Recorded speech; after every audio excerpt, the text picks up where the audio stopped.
plus cosine squared, 2 cosine squared equals 1 minus cotangent squared over 1 plus cotangent squared. So the first step is to simplify cotangent squared into cosine squared over sine squared. After this is the expression you are given. Then find the common denominator between these two expressions.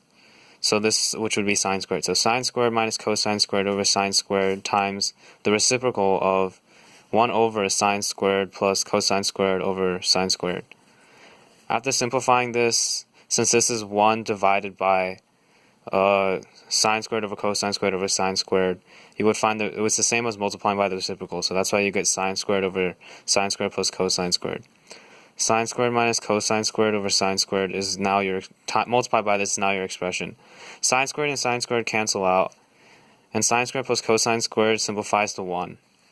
This will then give you the expression 1 minus 2 cosine squared equals sine squared minus cosine squared.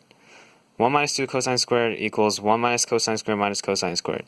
I replace the sine squared with 1 minus cosine squared due to the identity sine squared plus cosine squared equals 1. After this, 1 minus 2 cosine squared equaled 1 minus 2 cosine squared.